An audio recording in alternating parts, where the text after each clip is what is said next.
लक्ष द्या. मागण्याचं पोट्यो धीर धरा लखलख नका करू.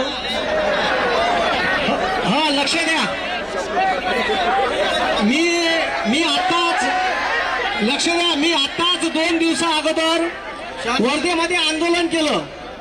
2 वर्षाच्या अगोदर या देवेंद्र फडणवीसच्या सरकारनं 238 गव्हर्नमेंटच्या क्षेत्रातल्या नोकऱ्या प्रायव्हेटायझेशन केल्या, त्या खाजगीकरण.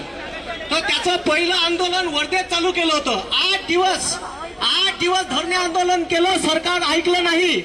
मग मी माझ्या अवकातीवर आलो आणि माझ्या अवकातीवर आल्यावर दादा मी डायरेक्ट दुकानं लावले. मोदी चायवाला, रिकाम टेकडा चिवडा सेंटर आणि बेरोजगार पकोडेवाला. आणि आंदोलन एवढं व्हायरल झालं का बंद्यात जिल्ह्यात आंदोलन झाले आणि सरकारनं 238 क्षेत्रातल्या कॉन्ट्रॅक्ट भरतीचा GR कॅन्सल केला. ही आज तशीच परिस्थिती आहे. आता तुमच्या जागा MPSCतून भरल्या तर या चोट्याला कमिशन भेटत नाही. ठीक आहे. जर यायनं टेंडर IBPSले आणि TCSले दिलं तर तिकडून गल्लुऱ्या खायला भेटते यायला. आणि ह्या गल्लुऱ्या 900 रुपये फी आहे. किती रुपये फी आहे? 1000 रुपये. हा किती रुपये फी आहे? आता त्याच्यात ठीक आहे MPSCचा पेपर कलेक्टरच्या स्ट्रॉंग रूमला येते. 8 दिवस जमा राहते. पेपर 11 वाजता सुरू होते तर 9:30 वाजता स्ट्रॉंग रूम मधून निघते. आपल्या समोर फोडते ना पेपर. 2 लोकांच्या सह्या घेऊन फोडते ना.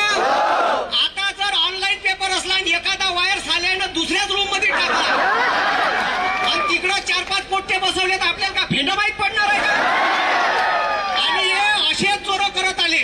एक आता मायापाशी एक बातमी आली का TCS मध्ये असणाऱ्या नोकरीवर असणाऱ्या ठीक आहे माणसाच्या घरी त्याचं पोरग आणि त्याची पोरगी दोघे जण नोकरीवर लागले जास्त मार्क घेऊन. हे लागले कसे हे आमचा प्रश्न आहे. बरोबर आहे का? मग जर अशी पेपर फुटी होत असाल तर हे आम्हाला मान्य नाही. आणि तुम्हाला सांगतो आंदोलन मी वर्धेला आंदोलन केलं. क्लासमध्ये बाकी लोक माझ्या सोबत होते. दादा क्लास लोकांना धमक्या दिल्या. तुमचं काय स्टँड आहे? तुम्ही पोरं घेऊन येणार का? मी त्याला सांगितलं का पोरावर केसेस होणार नाही. ते बॅनर आहे ना बॅनर, हे बॅनर छापणार वाल्याची मीटिंग घेतली. म्हणे करायसरचे बॅनर छापू नका. काऊन तर नागपूरच्या कॉक्रोचच्या ठीक आहे रॅलीतले बॅनर व्हायरल झाले होते. नितीन स्टाईल वालं ठीक आहे. आणि ते व्हायरल झाल्याच्या नंतर माये म्हटलं मी त्या बॅनरवाल्याला म्हटलं का तू बॅनर छाप. म्हणे मेल ID वर मेल नाही करतायत म्हणे. आमचे मेल पाहिजे. मॅमला मला पेन ड्राईव्ह मध्ये दे, मी आणतो छापून. ठीक आहे. मी नागपूरवरून बॅनर आणले छापून.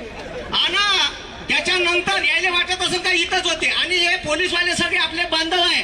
आणि आंदोलन आक्रमक जरी झालं तर टेन्शन घ्यायचं नाही. ज्याला कायदे कानून माहित आहे त्याला विचारायचं.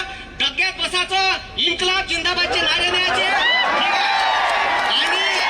आणि काहीच नाही करत. पोलीसवाले पोलीस स्टेशन मध्ये नेते, चहा पाचते, 2 तासाने सोडून देते.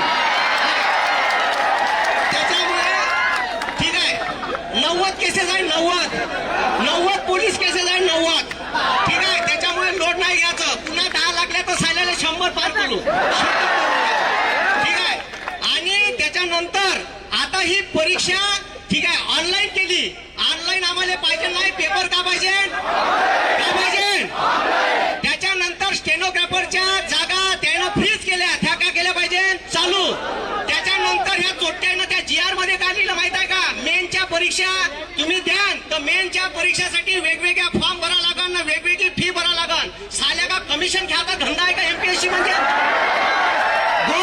गरीब पोरं इथं आहे. शेतकऱ्याचे कष्टकऱ्याचे पोरं आहे. इथं साला आम्ही एक वेळ टिफिन खातो, अर्धा मेसचा डबा बोलावतो. काऊन तर पैसे कमी पडले पाहिजेत. आणि तुम्ही ठीक आहे जर एक पोरगा 4 मेन्सले क्वालिफाय झाला 4 पोस्ट साठी तर त्याला किती रुपये भरा लागेल माहित आहे? 4000. किती हजार? का झाडाला लागते का सालेवा म्हणा पैसे? ठीक आहे. आम्हाला अजिबात हे मान्य नाही. ठीक आहे. मेनचा केरळ पब्लिक सर्व्हिस कमिशन वर्षातून एकाच वेळा 1000 रुपये घेते. आणि जेवढ्या परीक्षा फॉर्म निघाल तेवढे फॉर्म ठीक आहे 1000 रुपयात भरता येते. आमची MPSC ला मागणी आहे का असे आमच्याकडून एक वेळा 1000 रुपये घ्या. जेवढ्या MPSCच्या याद निघाल जेवढ्या प्री राहील जेवढ्या मेन्स राहील ह्या आम्हाला भरता आल्या पाहिजे.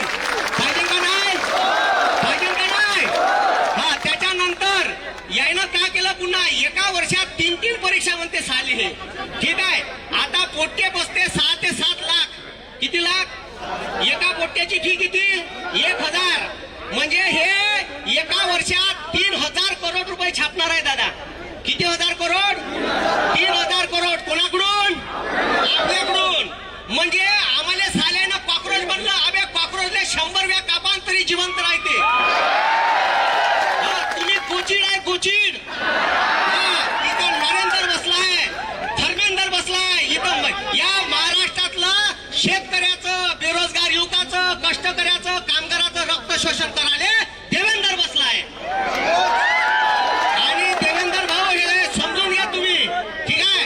आम्ही तुम्हाला सांगतो का आम्हाला याच्यानंतर एमपीएससीच्या वर्ग 3 आणि वर्ग 4च्या परीक्षा तुम्ही एमपीएससीला डायव्हर्ट केल्या ना, पण त्याचा पेपर पॅटर्न जाहीर केला नाही. सिलेबस कसा राहील जाहीर केला तो लगेच जाहीर करा. या मागणी पत्रात ते बी लिहिलं आहे. ठीक आहे. आणि परीक्षा ऑनलाईन बंद झाल्यावर नॉर्मलायझेशन डोबरच बंद होते. ठीक आहे. नॉर्मलायझेशन पाहिजे नाही. ठीक आहे. पोलीस भरतीची याड या ऑगस्ट सप्टेंबर पर्यंत निघाली पाहिजे का नाही? त्याच्यानंतर अनेक पोरं आहे वयवाड आहे का नाही? अनेक पोरं आहे वयवाडीवाले का ज्याचं आता बस शेवटच्या टप्प्यावर येऊन टेकलाय का सर आता शेवटलं वर्ष आहे.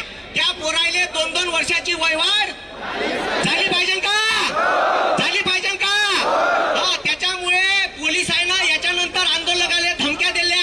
लायब्ररीत येऊन म्हणलं तुमच्यावर पोलीस केसेस. माहीत आंदोलनात म्हणे का कार्टून गिटूनचे बॅनर पोराच्या हातात दिसले तर फोटोग्राफी करून त्याच्यावर केस दाखल करी. मी म्हणलं पहिले मायार कर जा. ठीक आहे. मग पोरायले पाहत बस जा. ठीक आहे. म्हणलं माझे शतक तरी पूर्ण करून टाका. ठीक आहे. तर मग ते चूप राहिले. मला मीटिंग मध्ये बोलावलं. मला म्हणते पोलीसवाले का तुम्ही काय करणार आहे आंदोलनात? मी म्हणलं सरकारच्या विरोधात नारे देणार आहे. काय करणार आहे म्हणजे? ठीक आहे. आमचा जीव घेणारे तुम्ही आहे तर मग कोणाच्या विरोधात बोलणार आहे? मग म्हणून एवढं लक्षात ठेवा का भगतसिंगाचं सारखं आयुष्य जगता आलं पाहिजे. आपल्यावर अन्याय अत्याचार झाला तर आयुष्य लहान असलं तरी चालते पण महान असलं पाहिजे. भगतसिंग 23 वर्ष जगले हे लक्षात ठेवा. म्हणून एक नारा देतो.